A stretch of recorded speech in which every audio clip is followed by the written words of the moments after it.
It has been said that all's well that ends well, but who defines what is well? Case in point, I find out my wife is an unfaithful whore, throw her out, and get rid of her. It all ends well for me, right? Then why am I so miserable? It started 6 months ago when I married my secretary. The day she showed up for her interview and walked into my office, my brains shot straight to my lower abdomen and he said, "You're hired," before we even said hello to each other. She was a tall woman, 175 centimeters, and a body to die for, 915686, as I found out later. She had the face of an angel and long blonde hair that went down to the middle of her back. As she sat down in front of me and crossed her impossibly long legs, I had only one question I wanted to ask. When can you start? I asked other questions, such as how many words per minute she could type, how her shorthand was, and how familiar she was with the computer programs I mentioned. To this day, I don't even remember her answers to those questions, but they didn't matter because I wasn't going to let her get away with it, even if she couldn't do any of those things. Fortunately, she turned out to be an excellent typist, could take dictation, and was great on the computer. 9 months later, we were married, and after another 6 months, I started seeing and hearing things that made me believe Hillary wasn't so faithful to me. At first, it was what I didn't hear. Guys would stand around talking but would shut up when I approached, or they saw me approaching and the group would quickly disperse. One day, I walked into the men's restroom and caught the end of a conversation that immediately stopped when I entered. I only heard 3 words, "It's freaking Hillary," before Ron and Bert saw me, zipped up, and left. I started watching Hillary, but never saw anything out of the ordinary and wrote it off as my imagination playing out. It wasn't until I plugged into the conference room that I actually heard something definite. I had several subgroups working on different projects, and they were using the conference room for team meetings. I was tired of them coming to my office to get me into the conference room just to answer some idiotic question, so I decided to just set up an intercom system. If they needed my information, they could just call me and I could answer their questions without leaving my office. I installed the system and then ran a few tests to make sure it was working properly. The last check was from the room to my office, and it was working fine, but I forgot to turn it off when I left the room. I was sitting in my office sorting out some papers when Steve, Mike, Al, and Joe walked into the conference room. Mike asked where Bob was, and Joe laughed. "Where do you think he is now? He's trying to get Hillary ready for Chuck leaving town tomorrow." You couldn't confuse who they were talking about with anyone else. I was the only Chuck working there. I actually owned the company. And I was the only one there with a wife named Hillary, and I was leaving town the next day for a 2-day business trip. "Why aren't you trying?" Mike asked Joe. "I tried, but she said she wanted to try something new." A few chuckles, and then Al said, "That means I won't get anything for a while." "I wonder if Chuck is getting anything," Mike said, and Al laughed again and asked, "When is she going to squeeze him into her schedule?" And they all laughed. Just then, Bob came into the room and asked what was so funny. "We were just wondering if Chuck would ever get to have his wife." "I don't know about Chuck, but I know exactly who is going to bury a bone in her tomorrow." "You're your own dog," Al said. "Get ready for some perversion," Steve interjected. "Perversion? What do you mean, perversion?" "Yep, she enjoys sleeping with you while she's on the phone with Chuck." "What the fuck? Holy shit, man. You think Chuck knows?" "I know for a fact he doesn't. Hillary tells everyone she sleeps with to make damn sure they never do anything to get Chuck's attention. She says that if she even smells anything he might suspect, everyone will be cut off forever. You'll hear the speech tomorrow before she unzips your fly, and she means it. So you know if you screw up in front of all of us, we will hunt you down and cut off your ears. Right, guys?" This was followed by all of them saying, "Hell yeah," or "Put your ass on the line." Then Mike said, "Okay, guys, let's cut to the chase. What are we going to do about—" And at that point, I turned off the intercom, took the tape out of the system recorder, and put it in my briefcase. One trait I don't have is stupidity. I didn't sit there and moan, "Oh, this can't be happening." She loves me. I just know she does.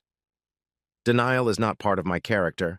One guy, and it might just be wishful thinking, but when 5 guys are talking about what they've already done, you don't wring your hands and say there must have been some mistake. What hurt me the most was that those same 5 guys were supposed to be my good friends. We went fishing together, went on weekend trips to Vegas together, and played poker at my house every other Friday. Fucking friends. Then there was Hillary. What happened there? How did the blush come off the rose so quickly? Could it be that she only married me for my money? Marry the owner of a company and be wealthy for life? I didn't know, and didn't want to find out. I would make sure it was true, and then she wouldn't realize what hit her. The next evening, I called home from San Francisco at my usual time, and when Hillary picked up the phone, she sounded a little out of breath. I wasn't paying close attention to what she was saying because I was straining to see if I could hear background noise. I thought I heard heavy breathing, and I know I heard a squelching sound. Hillary and I chatted about nothing for a couple minutes, and each of us told the other what we liked and then hung up. I hoped Bob was enjoying life. It would be a shame to go through what was going to happen to him and not get anything out of it. When I got home, Hillary was waiting for me, dressed in my favorite outfit, a pair of sneaker shoes and nothing else. She asked me if I wanted something to drink or if I'd rather just go to bed soon. Hillary was a fantastic asshole and I was going to miss her, but I was being realistic and knew I shouldn't start missing her until she was really gone. So I threw my briefcase on the floor and started undressing. It was going to be a long night. As I was leaving for work the next morning, I thought again about how much I was going to miss her. The upcoming Friday was the usual night for our poker game. The reason for having the game at my house was simple, so that I wouldn't have a problem getting home. I can't stand alcohol. I like to drink, and I enjoy drinking. I have a good time when I get drunk to the point where I pass out. When that happens, I'm dead to the world and nothing can wake me up. It was always like that. We would meet at my house, play poker until I passed out, and then my friends would pick me up, lay me on the couch, finish dealing, and leave. At poker nights, Hillary, saying she hated being surrounded by a bunch of yelling men, would leave and go shopping or to the movies. Until a week ago, I had no reason to doubt that what she was saying was what she was actually doing, but now I wondered if she was doing any of those things.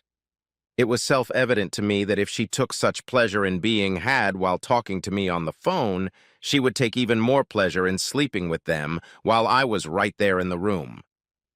On Thursday, while Hillary was at her hairdresser's appointment for the day, I went home, set up 2 remote-control video cameras, and put the remotes under the seat cushions on the couch, then went back to work.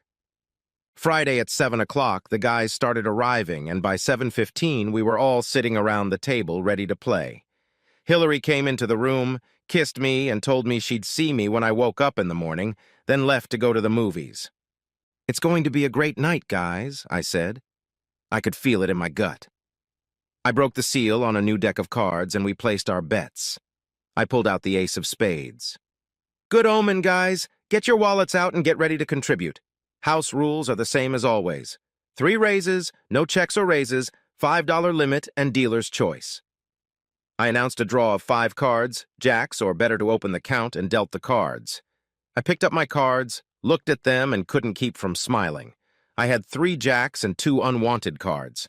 Al, to my left, was the first player to bet, and he passed. Mike passed, and Steve opened the count for $1.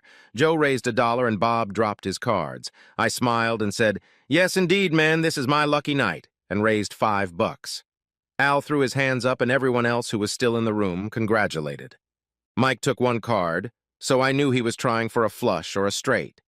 Steve took 3, so I knew he had an older pair. Opening should have been jacks or better, and I had 3 jacks, so he should have had queens, kings, or aces. Joe took 2, which made him hard to read. He could have had a 3 of a kind, but it was known that he held a senior pair with an ace and then bluffed up a storm. I took 2, and when I looked, I saw that I had thrown in 2 unnecessary cards just to make room for 2 more unnecessary cards. Mike made a check, Steve bet $1, and Joe made a call, which told me he didn't get any help for his high pair. I raised $5. Mike and Steve dropped their cards, and Joe made a call. I showed my 3 jacks, and Joe raised his hand with the words, "Damn." I collected the pot and snorted. "My night, partners, you don't have to play. Just give me your money." My usual drink was a vodka tonic with a slice of lime, and it looked like that's what I was drinking, but there was just water in my glass. I drank my water in a volley, and when the glass was almost empty, I stood up and asked the guys if they were ready to pour some more, and then I went and filled my glass with water and gave them back their drinks. I won one pot out of every four and was a real fun Charlie as I drank my water and acted like I was pumped. It was 3 hours into the game, and in the middle of a losing hand, I performed my usual passing out routine. Al stood up and shook me awake, and I pretended to be dead. "He's ready," Al said. "Help me get him to the couch." Steve walked over to help him while Mike pulled out his cell phone and made a call. "He's ready," he said to whoever was on the other end of the wire. "Okay, babe, I'll see you in 10 minutes. She's on her way," he said to the group. "Let's finish the giveaway. Might even make it to 2 more before she gets here." Bob, who was playing with the band for the first time, asked what they were going to do with me. "Nothing," Al said. "He's what makes this thing work for us." "I don't get it." "Just wait, young Bob, and you'll be amazed." 10 minutes later, Hillary walked through the front door, and as it closed behind her, I reached under the pillows for the remote control that operated the camera that was set up to cover the room. Hillary threw one look at me and said, "Damn it, guys. Why do we have to go through this every time? You know you have to sit him on the couch so it looks like he's watching." Steve and Bob came over and moved me over so it looked like I was sitting there watching. While I was being seated, Hillary undressed and said, "Spread the cards to see who goes first." Al drew the senior card, and Hillary asked him, "What do you want, love?" Hillary walked around the table, and through squinted eyes I could see her leaning forward over the table to look at me while Al had sex with her. Then it started to happen again as they all took turns approaching her. "You like that, Chuck?" Once they had all fucked her, she told them to move me to a chair in the bedroom, and when they came for me, I pressed the button on the remote control for the camera in the bedroom. They carried me into the bedroom and sat me in the chair and positioned it so it looked like I was watching again, and then it got nasty. For the next 2 hours, all 5 of them were at Hillary in various combinations, and throughout it all, Hillary kept up a monologue.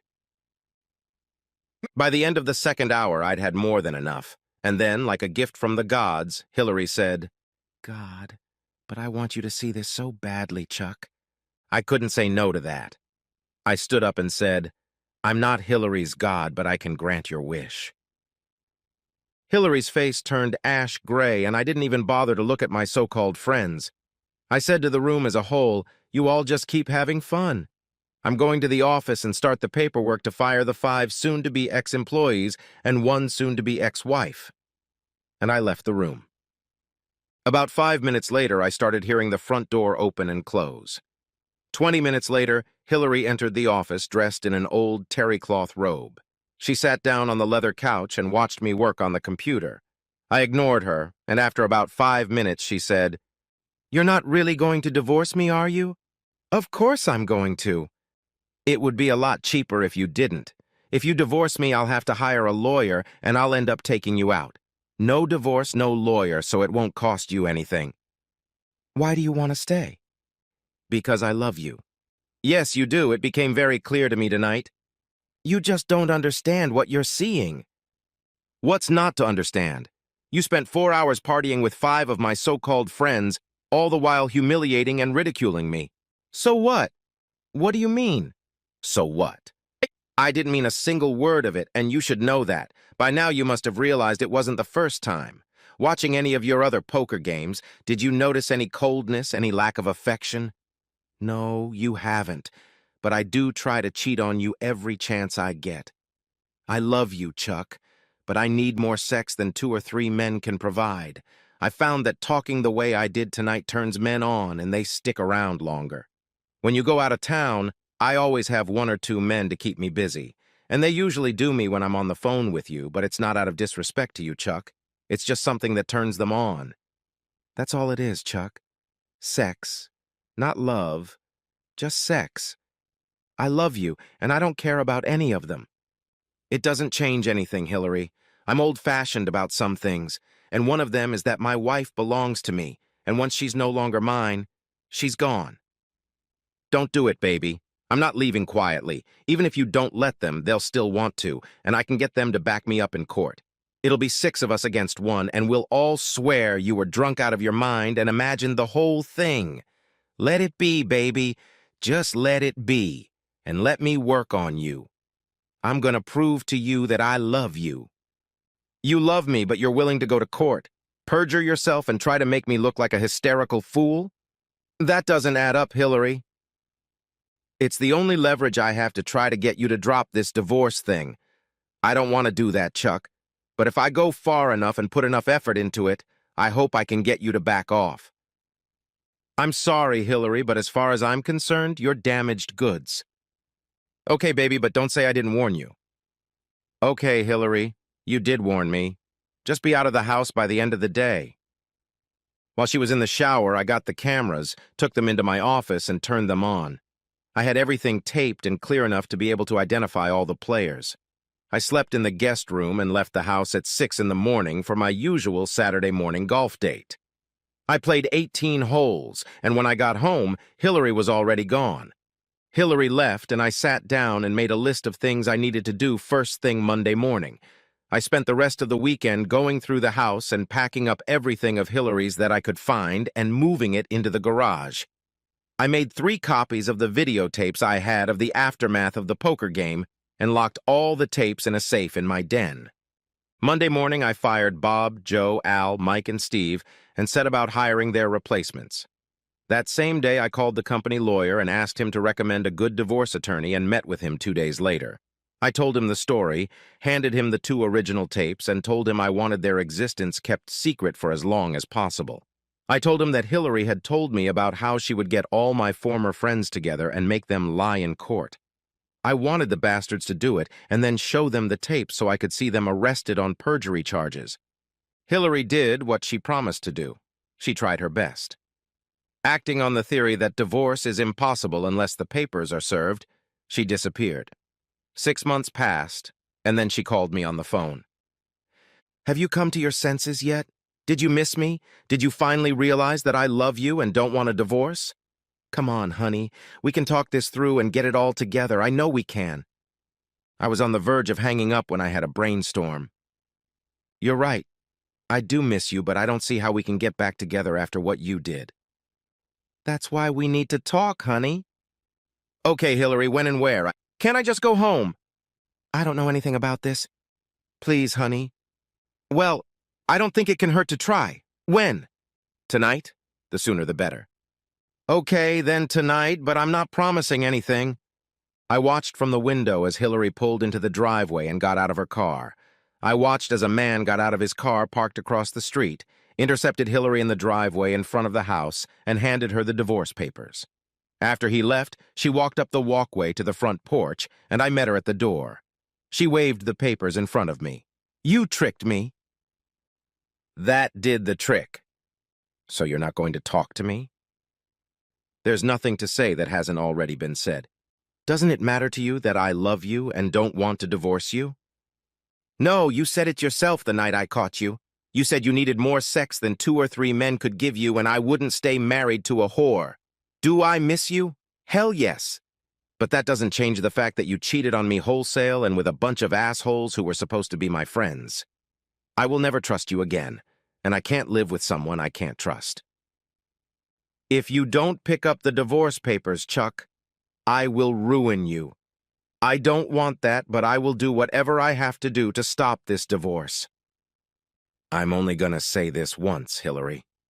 Go to court with these assholes and lie, and I will destroy every single one of you. So far, all it's cost them to stab you in the back is their job. If they go with you and lie, I'll make you all pay. Hillary started to say something else, but I closed the door in front of her. Hillary hired a lawyer and the dance began. Her lawyer demanded and my lawyer objected, and it went on for a while. Neither side yielded an inch, and eventually it went to court. I told my side of the story, and then Hillary and the 5 assholes stood up and told the story she said they would tell. The judge said it sounded like a words versus words situation, only she had a backup version and I didn't. At this point, my lawyer said we had all the documentation we needed, and he produced the tapes and some fingerprints that had been lifted from the tapes and audio from the conference room. The judge pulled both attorneys, Hillary and I, into his office and started kicking our asses for not getting all the trash out of the way before coming into his court. You had records, and you could have disclosed that you had them. You wouldn't have had to make this farce in my courtroom. At this point, I interrupted the judge and told him that I did not allow my attorney to disclose the information. I wanted everyone to see what lying scum Hillary and my 5 former friends were, and the only way to do that was to subpoena them and let them lie in front of God and everyone else, and then prove they were liars. The judge called a recess. I walked out of the courtroom and made a phone call. That afternoon, a courier service delivered copies of everything I had to the wives of the 5 assholes, as well as Hillary's mother, father, sisters, brother, and her 2 living grandparents. That was 3 months ago, and the divorce is final. Hillary walked out of the marriage keeping only what she brought with her, her maiden name. Steve was somehow able to save his marriage, but the other 4 are in divorce court, and they are nowhere near as well off as I am. I haven't heard a word from Hillary since she called me the day after our court appearance and called me every vile word she could think of. How could you stoop so low as to send this to my family? I warned you that if you lied in court, I would destroy you. You should have known me well enough to know that I would carry out my threat. You lied, and I made sure you paid for that lie. And I hung up the phone. I'm rid of her, and I guess I should be glad. But why do I keep thinking about her, and why do I feel so miserable?